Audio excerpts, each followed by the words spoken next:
eh, apakah Tuhan itu bisa dilihat, Gus? Bisa.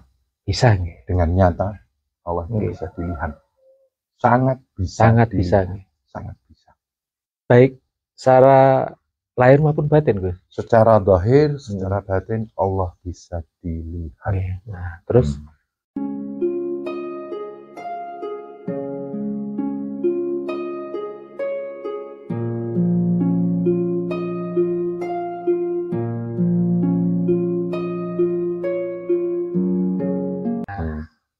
alhamdulillah kita ketemu lagi nih. Alhamdulillah. Oke, silaturahmi lagi saya ini.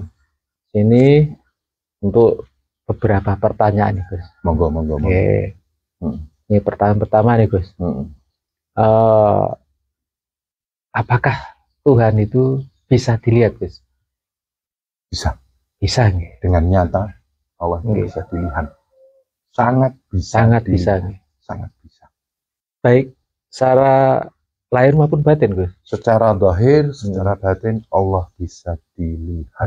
Nah, terus kalau memang bisa nih, Gus. Nah, ini kan melihat ini kan tentunya dimensinya beda dengan melihat kita acara kebanyakan ini. Nah, ini bisa dijelaskan nggak, Gus? Nah, tadi kan pertanyaannya Allah bisa dilihat. Ya, itu bisa. Tapi kalau tata caranya, lah ini perlu kita kupas. Jadi yang jelas, kalau kita melihat Allah itu nggak bisa melihat seperti kita melihat makhluk. Jadi kita melihat Allah itu seperti kita melihat sosok manusia, sosok jin, sosok malaikat, sosok gunung, sosok apa, nggak bisa. Karena apa? Karena Allah itu sifatnya mukhalawatul lil khawadis. Dia itu berbeda dengan makhluk. Jadi kita nggak bisa menangkap perwujudan Allah, perwujudan Tuhan itu seperti kita menangkap perwujudan makhluk dia. Nah, kita di dalam Al-Quran itu dikatakan di ayat pertama itu Iqra bismi rabbikal ladzi khalaq. Bacalah atas nama Tuhan yang menciptakan. Contohnya, kalau kita ingin melihat Tuhan itu dalam koridor Sang Maha Pencipta. Contohnya melihat matahari. Matahari ada yang menciptakan. Nah, di balik matahari itu ada rahasia Sang Pencipta. Kita melihat bulan, di balik rembulan itu ada rahasia Sang Pencipta. Di balik manusia itu ada Sang Pencipta. Di balik tumbuhan ada Sang Pencipta. Bumi ini dengan segala warna-warninya, dengan segala bentuknya, ada di sebaliknya Sang Pencipta. Itu kalau kita pakai dalil Iqra bismi rabbikal ladzi khalaq. Bacalah atas nama Tuhan yang menciptakan. Makanya sistem yang kita pakai, perangkatnya adalah sistem cipta, rasa, dan karsa, zahir batin kita, untuk menangkap bahwa di balik segalanya ini ada yang menciptakan. Nampak. Terus makhluk-makhluk yang kita lihat itu hanya sebagai sebuah ayat yang menunjukkan keberadaan Tuhan. Ya, di dalam Al-Quran juga dikatakan inna fi khalqis samawati wal ard wa ikhtilafil laili wan nahar la ayatan li ulil albab. Bahwa di balik penciptaan langit dan bumi, pergantian malam dan siang itu ada Allah. Nah, ada ayat-ayat yang menunjukkan keberadaan Allah. Itu bisa ditangkap bagi orang-orang yang menggunakan akalnya. Akal latif yang jelas. Kalau zahir ya akal zahir, kalau yang batin ya akal latif. Dan kita rasakan dengan rasa kita. Di balik matahari kita merasakan adanya Tuhan. Bulan, bintang, planet-planet, bumi, dan segala isinya, ya, manusia, hewan, tumbuhan, bahkan makhluk-makhluk gaib, para jin, para malaikat.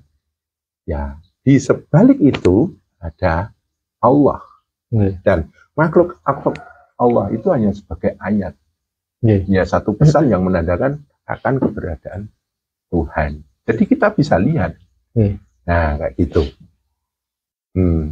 Berarti cara pandangnya tentunya ini jelas tadi berbeda yang kesannya kita berbeda. Cara melihat itu membahasakan saja supaya mudah untuk kita menangkap gitu, ya. Menangkap arti dari eksistensi Tuhan itu sendiri kan gitu. Eksistensi Tuhan itu berada di balik eksistensi makhluk. Betul. Jelas alam semesta dan seisinya itu punya wujud. Di dalamnya ada yang maha wujud. Terus ada sifat di semesta alam ini, di baliknya ada yang maha sifat. Segalanya adalah unsur cahaya, di baliknya ada yang maha cahaya. Betul. Segalanya ini ada, di sebalik itu ada yang maha ada. Alam semesta ini bergerak.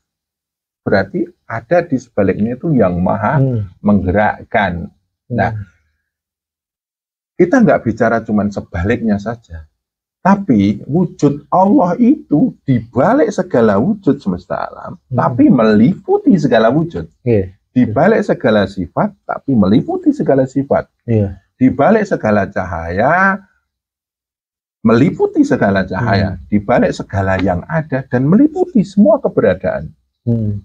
Allah ada di balik segala gerak, tapi meliputi segala gerak di alam semesta ini. Makanya di dalam ilmu tasawuf ada istilahnya wujudullah. Itu kita sedang bersaksi bahwa di balik segala wujud ini ada wujud Tuhan. Sifatullah. Di balik segala sifat itu ada sifat Tuhan. Betul. Nurullah. Di balik segala nur itu ada nurullah. Nur Tuhan, cahaya Tuhan. Datullah. Di balik segala keberadaan itu ada keberadaan Tuhan. Nah, akhirnya di segala yang ada ini ada satu rahasia. Adanya Tuhan. Makanya dikatakan oleh Allah Subhanahu wa taala, al-insanu siri wa anna siruhu, bahwa manusia itu adalah rahasiaku dan aku itu rahasianya manusia yang bisa disambung dengan perangkat rasa. Rasa itu adalah intinya rasa. Nah, kayak gitu. Kalau rasa itu berhubungan dengan kemaklukan, kalau rasa berhubungan dengan yang menciptakan makhluk. Yang penciptanya makhluk itu sendiri. Jadi kalau kita ditanya Allah bisa dilihat enggak? Bisa. Tapi enggak bisa terus kita apakah dia sosoknya seperti ini, itu enggak bisa. Tuhan tidak bisa disosokkan. Dan mohon maaf, antara Allah dan makhluk itu ada paradok. Bisa dikatakan Tuhan itu maha paradok. Nah, maha paradok itu kadang maha berlawanan dengan makhluk. Karena memang dia dasarnya mukhalawatul lil khawadis. Berbeda dengan sangat makhluk. Berbeda. Sangat berbeda. Maha berbeda. Maha berbeda. Betul.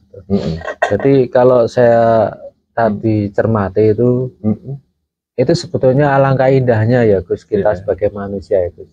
Karena dijelaskan Allah sendiri berkata, Tuhan itu berkata bahwa rahasia manusia itu juga ada rahasiaku. Berarti itu kan tanda bahwa manusia itu sangat diistimewakan oleh Tuhan gitu Gus. Sebetulnya loh Gus, kalau kita sadari loh. Dan itu memang Allah juga berkata seperti itu. Khalaqnal insana fi ahsani taqwim. Allah menciptakan manusia itu dalam bentuk yang paling indah. Nah, terus dikatakan Allah maha paradok itu ini karena keterbatasan manusia. Kita kan mengenal utara, selatan, barat, timur, dan timur. Allah mudah. Allah tidak terus istilahnya terliputi oleh arah utara, selatan, barat, dan timur. Tapi Allah lah yang memiliki barat dan timur. Utara dan selatan. Allah yang meliputi itu. Itu dimensi ruang. Terus kita kan dari lahir bayi, terus kemudian anak-anak, remaja, terus pemuda, pemudi, terus dewasa, kemudian tua. Kita karena keterbatasan kita dari umur ini kita bisa dihitung umur kita. Tapi Allah itu meliputi waktu. Allah meliputi sangkala. Kalau di dalam Al-Quran di surat Wal Asri itu Al-Asr, Wal Asri, surat demi tentang waktu. Ya. Allah meliputi waktu, makanya Allah abadi, karena dia tidak terliputi oleh dimensi ruang dan waktu, tapi Allah meliputi dimensi ruang dan itu waktu. Semuanya, ya, makanya karena waktu ada dua saja, awal dan akhir. Dan awal itu meliputi ya awal, ya akhir, ya akhir, ya awal, gitu. Iya. Wa zahir wal batin, meliputi yang zahir dan yang batin. Al awal wal akhir, meliputi yang awal maupun yang akhir, kayak gitu. Nah, ini dalam jalan kita mengenal Tuhan, makanya ada dikatakan, kalau engkau ingin mengenal Tuhanmu, kenali dulu dirimu. Man arafa nafsahu faqad arafa rabbahu. Kalau engkau sudah mengenal dirimu, akan mengenal Tuhanmu. Kita lihat saja dalam diri kita, ya, lepas dari konsep semesta alam tadi, ya. Sekarang kita hidup, berarti di balik diri kita ada yang menghidupkan. Kita sekarang ada, di balik diri kita ada yang mengadakan. Betul. Kita sekarang bisa bergerak, di balik diri kita ada yang maha menggerakkan. Kita bisa berpikir, di balik diri kita ada yang maha berpikir. Kita bisa merasakan, di balik diri kita ada yang maha merasakan. Tuh, kita sekarang istilahnya punya kekuatan. Berarti di balik diri kita ada yang maha kuat. Dan mohon maaf, kita bergerak, kita berpikir, kita merasakan, kita hidup, kita ada. Itu diciptakan oleh Sang Maha itu tadi, dan itu meliputi semesta pribadi kita. Nah, kita punya wujud. Di balik diri kita ada yang maha wujud. Kita punya sifat, ada yang maha sifat. Kita punya nur, ada yang maha nur. Kita punya dat, ada yang maha dat. Terus kita punya nama, ada yang maha mempunyai nama. Itulah cara kita mengenal Tuhan, dengan man arafa nafsahu faqad arafa rabbahu. Terus fungsinya apa kita mengenal Tuhan? Ya karena memang kita manusia itu dari awal dititahkan untuk menjadi makhluk yang berketuhanan. Seperti itu. Surat Jin itu kan dijelaskan gitu. Wal insa ila liya. Betul. Jadi kita itu memang diciptakan untuk menjadi makhluk yang berketuhanan. Mengenal Tuhan itu. Memang dititahkan untuk mengenal Tuhan. Iya, itu. Titahnya sudah kayak gitu. Loh, kalau ada orang yang tidak mengenal Tuhan, ya itulah kafir. Betul. Hanya nanti biasanya kalau tidak mengenal Tuhan, ya perbuatannya sering melampaui batas. Itu kan sering disindir sama Tuhan dalam Quran itu sendiri. Dan bahwa perbuatan jelek, yang dikata jelek, dolim, laknat dan sebagainya yang kurang bagus itu kan wujud dari ketidakmengenalan makhluk kepada Tuhannya itu sendiri gitu. Itu biasanya gitu ya. Justru yang saya lihat itu bukan itu, justru sebaliknya. Orang yang mengaku dirinya beragama, mengaku dirinya sebagai manusia bertuhan, kadang melampaui batas ya malahan. Contohnya, mentang-mentang dia orang Islam, terus mengatakan orang lain sesat, terus mentang-mentang kita mengenal surga dan neraka, kita memvonis, oh itu ahli neraka. Mentang-mentang kita mengenal Tuhan, terus mudah-mudahnya kita mengatakan orang lain kafir. Padahal jelas mereka juga beragama. Nah itulah yang namanya melampaui batas. Itu sesungguhnya yang namanya selamat dan tidak selamat, terus disurgakan atau dinerakakan, dia akan menjadi orang yang istilahnya suatu saat bisa bertemu Tuhan atau tidak, itu semuanya hak Tuhan. Nah, orang-orang yang mengkafir-kafirkan, menyesat-nyesatkan, orang yang mengatakan orang lain itu ahli neraka, kok sekarang rata-rata malah orang-orang beragama. Dan mohon maaf, orang yang tidak beragama malah justru tidak banyak konflik. Karena dia nggak mengenal Tuhan. Nah, sampai lihat sekarang Nasrani sama Islam sering tarung. Islam sendiri sama Islam sering tarung. Mereka padahal beragama. Nah, orang-orang ateis, nah ini justru nggak ada konflik di situ. Cuman kalau orang-orang yang ateis itu memang harus ada hukum bikinan manusia yang untuk menata mereka. Nah disitulah indahnya Tuhan itu menjadi sutradara di alam semesta ini. Ya, walaupun kita bertemu dengan orang ateis, jangan langsung kita mengatakan besok ahli neraka. Belum tentu. Belum tentu nanti di akhir hayatnya dia akan menjadi beriman atau tidak. Dan belum tentu juga nasibnya lebih jelek gitu ya. Belum tentu. Karena Tuhan itu sendiri yang maha tahu. Iya, gitu. Tuhan maha tahu dan Tuhan itu maha mengetahui segala rahasia yang ada di alam semesta ini. Makanya kita selaku orang sufi, selaku pelaku tarekat, pejalan ketuhanan yang ingin dekat dengan Tuhan, kita jangan ambil hak-hak Tuhan bahwa surga neraka itu sudah bukan kuasa kita, selamat atau tidak itu sudah bukan kuasa kita. Kuasa kita hanya untuk memaksimalkan syahadat kita, untuk memaksimalkan persujudan kita kepada Allah, memaksimalkan bahwa kita itu manusia yang mengendalikan diri supaya tidak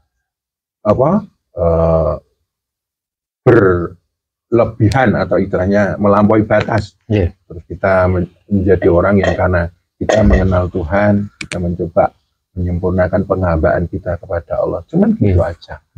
Tuh, kalau kita mengenal Tuhan, insya Allah ya kita sudah benar-benar berusaha. Istilahnya memenuhi janji kita. Waktu kita dulu di alam roh, fa'asyhadahum alastu birabbikum. Allah mensyahadatkan kita, bukankah aku ini Tuhanmu? Dan kita mengatakan bala syahidna. Dan kita memang benar-benar menyaksikan bahwa Tuhan itu ada. Kan kayak gitu. Nah, ini bisa disimpulkan gini Pak Bambang. Jadi dari pertanyaan awal tadi, Allah bisa dilihat? Bisa. Allah bisa dilihat tapi dengan perangkat-perangkat yang beda dengan cara pandang kita terhadap makhluk-makhluknya. Dan itulah makanya untuk menyempurnakan syahadat kita, kita harus benar-benar fokus untuk masuk ke situ. Lah, itu makanya istilahnya diberikanlah ilmu yang namanya ilmu tarekat. Jalankan diri untuk dekat dengan Tuhan. Pertama dengan mengenal Tuhan dulu, pertama sadar Tuhan dulu, kemudian mengenal Tuhan. Sebelum mengenal Tuhan kita mengenal diri. Nah setelah itu kita menyempurnakan syahadat kita.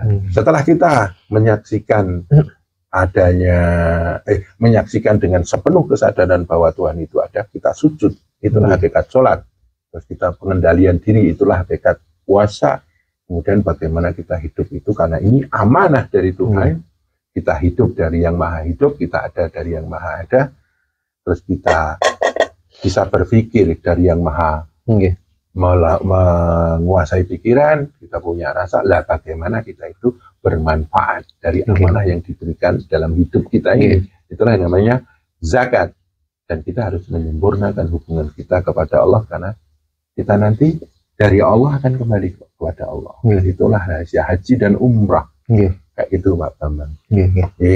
Seperti itu, sederhana saja, yang jelas Tuhan bisa dilihat. Tapi jangan terus punya persepsi melihat seperti sosok manusia, sosok makhluk gaib. Tidak bisa. Caranya berbeda. Caranya berbeda. Dan itu dalam rangka untuk mengenal, gitu. Mengenal Tuhan itu sendiri agar kita kalau sudah kenal maka akan timbul rasa sayang.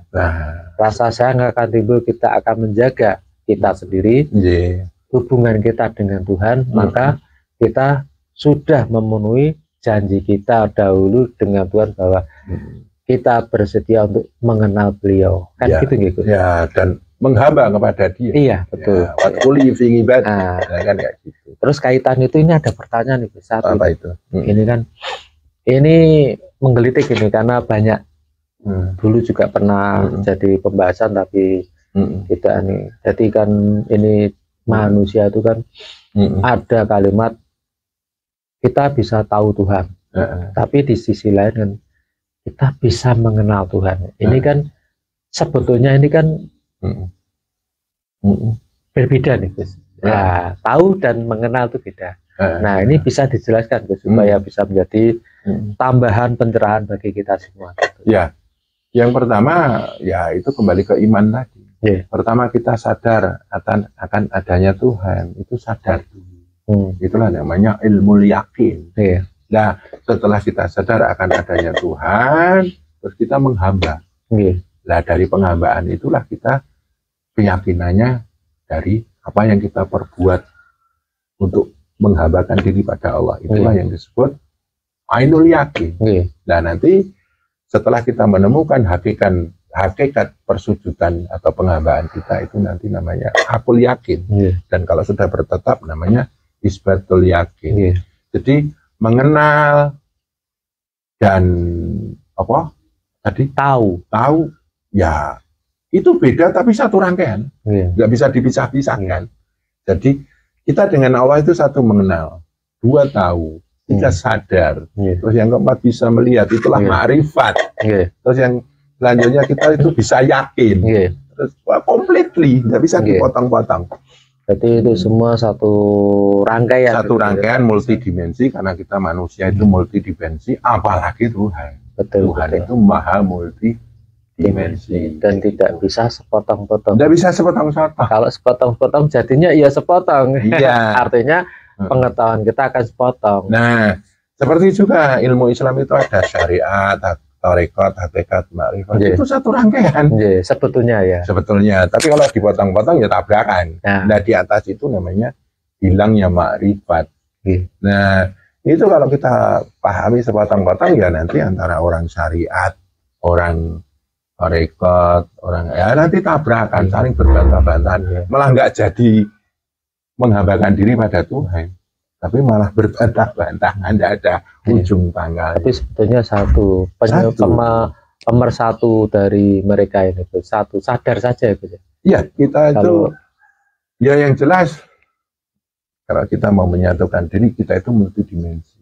Fokus pada diri kita saja untuk mengenal Tuhan kita. Betul. Jadi, sadar diri kita mengenal Tuhan gitu. Ya, kita hindari perdebatan-perdebatan kayak gitu. Ya sekarang ya Nasrani sama Islam saling berbantah-bantahan, Islam sama Islam saling berbantah-bantahan, malah nanti nggak kober untuk menghambakan diri pada Allah kan. Malah habis energinya untuk berdebat. Betul, kehabisan tadinya harusnya sudah bisa mengenal, malah tidak jadi mengenal.